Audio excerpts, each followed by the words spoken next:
Rule is rule, rule for all. ఈ విధానాన్ని ఖచ్చితంగా ఐఏఎస్లు ఐపీఎస్లు ప్రతి ప్రభుత్వ ఉద్యోగి ఇప్పటికైనా ఆచరణలో పెట్టాలి, పెట్టి తీరాలి. లేదంటే రాత్రి పగలు కష్టపడి తల్లిదండ్రుల కష్టం, ఆ తల్లిదండ్రుల కష్టంతో పైకెదిగి ఇవాళ రోజున ఉన్నత స్థితికి చేరి తమ బిడ్డల భవిష్యత్తు కోసం తహతహలాడుతూ తపన పడుతూ రాత్రి పగలు పనిచేస్తున్న ప్రతి ప్రభుత్వ ఉద్యోగి, ప్రతి ఐఏఎస్ అధికారి, ప్రతి ఐపీఎస్ అధికారి ఆత్మవిమర్శ చేసుకోవాల్సిన సందర్భం. ఎవరి కోసం రూల్స్ పక్కన పెట్టాలి? మెయిన్ పోస్టింగుల కోసం అని చెప్పి పక్కన పెడితే ఆ తర్వాత జైళ్ళకి వెళ్ళాలా, కేసులు ఎదుర్కోవాలా?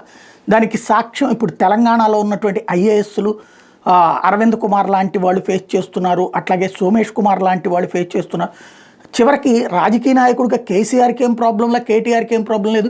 వాళ్ళని ఒకవేళ అరెస్ట్ చేసినా మళ్ళీ బయటకు వచ్చి దర్జాగా గెలుస్తారు. అట్లాగే రేవంత్ రెడ్డికి సంబంధించినటువంటి కేసులో ఇప్పుడు రేవంత్ రెడ్డి ఐఏఎస్లు ఐపీఎస్లు తనకు అనుకూలంగా వాడేసుకుంటున్నారు. సేమ్ ఇక్కడ అంతే. జగన్మోహన్ రెడ్డి టైంలో ఐఏఎస్లు ఐపీఎస్లు అంటే రాజశేఖర రెడ్డి టైంలో పెట్టుబడుల కారణంగా ఐఏఎస్లు ఐపీఎస్లు జైలుకి వెళ్ళారు. ఆ తర్వాత జరిగినటువంటి అని తెలుగుదేశం హయాంలో ఉన్నటువంటి వాళ్ళని వైసీపీ హయాంలో వేధించారు. ఇప్పుడు వైసీపీ హయాంలో ఉన్న ఐఏఎస్లు ఐపీఎస్ని ఇప్పుడు వీళ్ళు వేధిస్తున్నారు. ఇందులో ఒకటి, రూల్ ప్రకారమే మేము పనిచేస్తామన్నటువంటిది ప్రభుత్వ ఉద్యోగులు కనుక తేల్చి చెప్పకపోతే ఖచ్చితంగా రేపొద్దున ఇబ్బంది పడతారు. అదే సందర్భంలో ప్రభుత్వ ఉద్యోగులందరూ ఒక్కటి కాకపోతే ఐఏఎస్లు ఐపీఎస్లు ప్రభుత్వ ఉద్యోగులందరూ ఒక్కటయ్యి ప్రభుత్వం తీసుకునే నిర్ణయాలకు అసలు మా అధికారులు దేంటి బాధ్యత, మమ్మల్ని ఎందుకు అరెస్ట్ చేస్తారు, మా మీద ఎందుకు కేసులు పెడతారు, మమ్మల్ని ఎందుకు జైళ్ళలో పెడతారు అని నిలదీయకపోతే రేపొద్దున ఇవాళ ఆడెవడో పోయాడు జైలుకి అని సంతోషపడితే రేపొద్దున నువ్వు పోతావు. ఇంకొకటి, పత్రికలు చేస్తున్నటువంటి మోసం, పత్రికలు చేస్తున్నటువంటి దగ.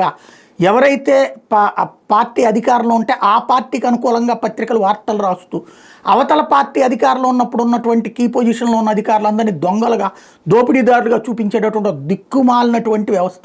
అవసరమైతే దీని మీద న్యాయ పోరాటం చేయాలి, ప్రజా పోరాటం చేయాలి, ఉద్యమ పోరాటాలు చేయాలి. చెయ్యకపోతే భవిష్యత్తులో ప్రభుత్వ ఉద్యోగి అంటే ఐఏఎస్ ఐపీఎస్లు అంటే వాళ్ళు కూడా నేరస్తులతో సమానంగా, నిందితులతో సమానంగా కోర్టు చుట్టూ జైళ్ళ చుట్టూ తిరగాల్సిన కర్మ అవసరమా?